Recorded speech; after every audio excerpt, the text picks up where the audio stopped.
I'm going to kick it off with Christy to tell us all the wonderful world about shipping, logistics, marketplaces, etc. Hi, folks. I am Christy Shaver. I'm a senior client services specialist here at Upbright. I've been in the e-commerce field for a little over 25 years and spent 5 years at one of the largest Goodwills in the country with a little over 100 suppliers. And with me today is Lonnie. She's a business strategist and has over 10 years of nonprofit experience in management and development. So I think you're in good hands today. Let's get started as we have a lot of information to cover. Today we're going to go over shipping settings and best practices, including some important lister settings, as well as some settings within eBay and Shop Goodwill that play a factor in your shipping. We'll also go over optimizing workflows and profit margins, as well as some optional equipment that can help streamline your operations. So recommended shipping settings. Let's dive into a couple of the marketplaces that integrate with Lister. Before that, all of you can benefit from setting up a daily checklist. Setting yourself up for success helps you keep your shipping on track. It's helpful to assign these tasks to specific individuals to avoid any confusion or missed tasks. You may want to put members of your management team in charge of your not found and overdue and urgent items, as those can affect your standing with different marketplaces. The second section, although not required on a daily basis, really helps keep things rolling. I won't ask you to raise your hands, but if you've ever run out of shipping tape, you know the impact that supplies and things like that can have. One of the biggest problems with late shipments comes down to staffing, so staffing appropriately can go a long way. Always have a backup for your vendors as well, in case they are out of materials or have delayed shipping to you. So getting into eBay settings, before we go over those, I do want to point out, and there is a link to that announcement on eBay. They are having an eBay test that's running that could affect some orders that fall into this test. So if you're experiencing some issues with eBay, you might want to check out that thread and keep that in mind as we go through these settings. So there's two main areas of eBay that need set up to have your shipping react correctly and to your expectation. The first one is the shipping preferences, which we're looking at here, and there's also business policies. For the shipping preferences, think of this as your overall account settings. Things here are normally going to take priority over your individual shipping policies. For example, if you want to allow combined shipping, then you must have combined payments turned on. The first item here is how you tell eBay if you're going to ship internationally. eBay makes it pretty easy to fulfill international orders and allows you to ship to a US hub and takes care of all of the paperwork for you. But you do need to specify to eBay if you're opting in or opting out of international shipping. Item 2 allows you to exclude specific locations. For instance, if you are in an area that's getting excess charges when shipping to Alaska or Hawaii or certain international destinations, you can turn those off here. Item 3 is really important to set this according to your shipping department's work schedule, not your business hours. This goes into to account when eBay is looking at whether or not you shipped items on time.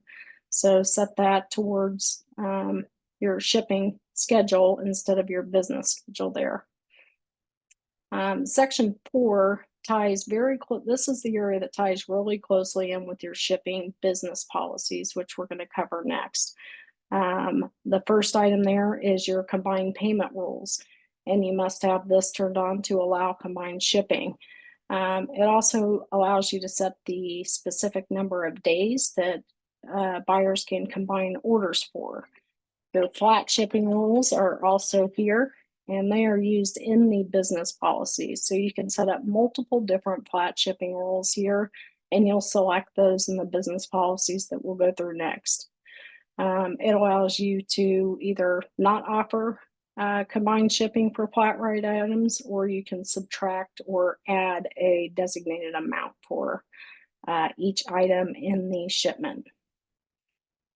Your calculated shipping rule only applies to items that are sold using calculated shipping rates. And that's important to keep in mind as we go through this, because your flat rate items and your calculated items are going to be added together separately on combined orders.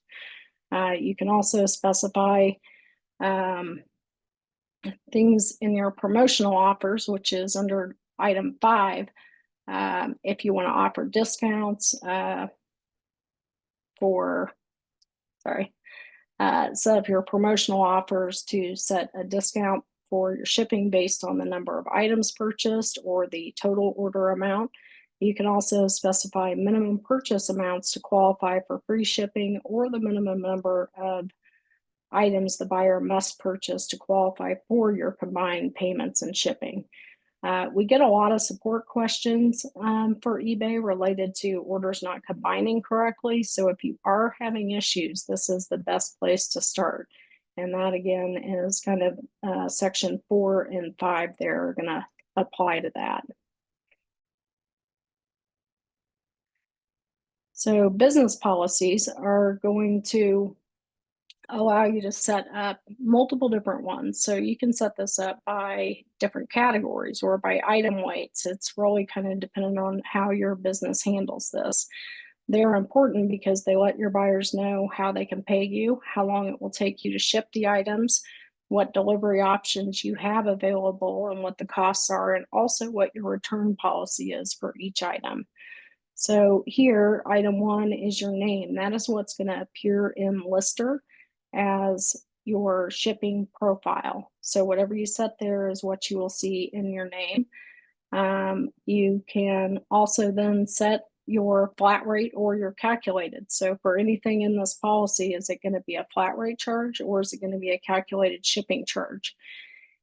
If you are using Lister and your shipping department always uses the best rate, it's advised that you use the standard shipping carrier as opposed to setting USPS or FedEx or UPS specifically here. The reason for that is you're going to ship it however you want. So you're kind of telling your buyer, you're not setting the expectation that you're going to ship it FedEx. If you put FedEx here, that is what your buyer will see. So set that to standard carrier if you're using the best rate.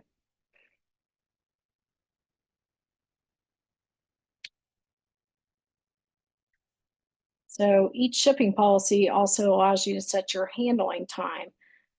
What you set here plays a role in how eBay determines if you have shipped the items when you stated, and it's used to get you to the top rated seller status or to get you removed from it. So be careful what you set here and set your actual handling time for what you need to fulfill those orders. In the example on the right, we'll just quickly cover how a combined order works. So the first item is charged at the highest flat rate, which is the $9.99.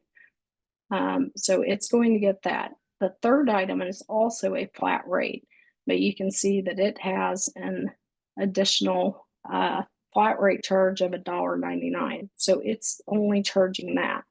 And then your second is your calculated.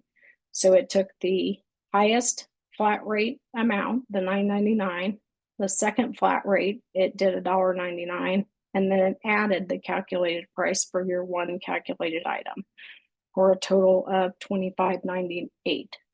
So let's look at how that kind of plays out on the same amount of items.